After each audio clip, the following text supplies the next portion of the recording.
Hi guys, இன்னைக்கு hair two தான் பார்க்க போகிறோம், bridal hair do. ஸோ இந்த வீடியோவில் நீங்கள் 3 விஷயம் கற்றுப்பீங்க.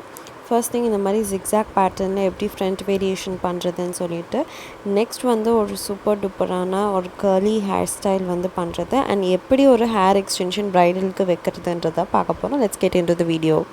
ஃபர்ஸ்ட் வந்து நம்ம கர்ல்ஸ் பண்ணிக்க போகிறோம். ஸோ ஃபர்ஸ்ட் இன்ச் வந்து கீழேருந்து நம்ம ஸ்டார்ட் பண்ணி அதை ஃபஸ்ட்டு நம்ம கர்ல் பண்ணி எடுத்துக்க போகிறோம்.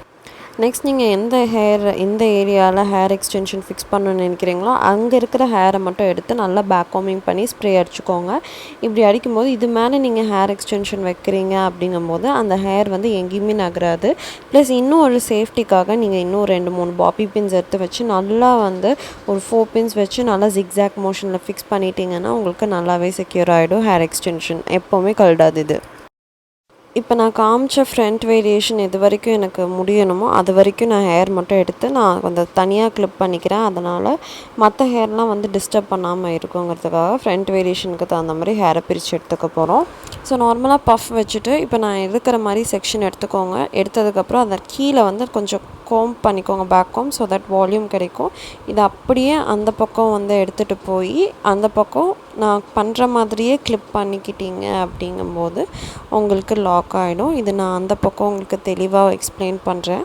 ஸோ நார்மலாக பின் குத்துற மாதிரி இருக்கக்கூடாது, இது சைட்வேஸாக நான் வந்து பின் குத்துற மாதிரி தான் நீங்கள் இதை இன்சர்ட் பண்ணும்போது தான் இந்த ஜிக்ஸாக் பேட்டர்ன் உங்களுக்கு கிடைக்கும். ஸோ பார்த்தீங்கன்னாலே தெரியும்.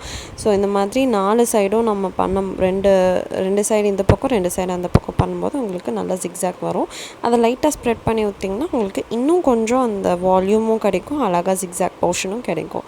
ஸோ இதே மாதிரி உங்களுக்கு கண்டினியூஸாக கண்டினியூஸாக பண்ணலாம். நான் வந்து ஒரு 4 தடவை தான் பண்ணிட்டேன். ஸோ இதுதான் வந்து ஃபைனலாக நமக்கு அந்த ஜிக்ஸாக் வந்து கிடச்சிது. ஸோ இதுக்கப்புறம் நம்ம என்ன பண்ண போகிறோம்னா கீழெல்லாம் கர்ல் பண்ணிக்க போகிறோம்.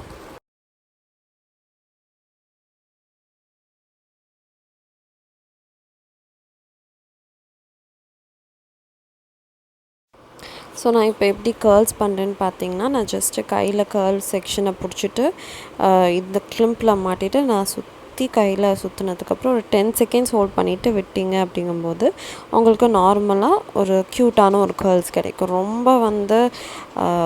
ரொம்ப வந்து கர்ல்ஸ் பண்ணல, இது வந்து ஒரு பீச் வேவ் மாதிரி ஒரு லைட்டாக இருக்கும், பட் ரொம்ப நல்லாயிருக்கும். ஸோ இதுவே நம்ம கண்டினியூஸாக பண்ணி நான் காமிக்கிறேன் எப்படி வந்திருக்குன்னு சொல்லிட்டு.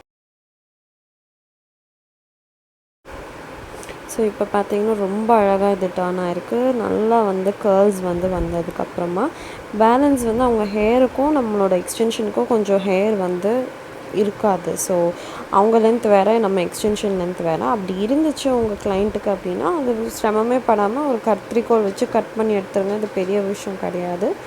ஸோ ஒன்லி திங் இஸ் இது அப்படியே விட்டாலும் ஒன்றும் பெருசாக ஒன்றும் தெரிய போகிறதில்ல. பட் என்னோடய கிளைண்ட் ரெக்வெஸ்ட் பண்ணங்காட்டி நான் வந்து இதை கட் பண்ணி எடுத்துக்கிறேன். ஸோ என் கிளைண்ட்டுக்கு வந்து அவங்க ஃபேஸ் காமிக்கக்கூடாது அப்படின்னு சொல்லியிருந்தாங்க. ஸோ அதனால தான் உங்களுக்கு சாரீ ட்ரேப்பிங் ஹேர் டூ மட்டும்தான் காமிக்க முடிஞ்சிச்சு. ஸோ இதுதான் என்னுடைய ஃபைனல் ஹேர் டூ லுக். உங்களுக்கு பிடிச்சிருந்துச்சுன்னா please do like, share and subscribe. இந்த மாதிரி நிறைய வீடியோஸ் வந்துகிட்டே இருக்குது.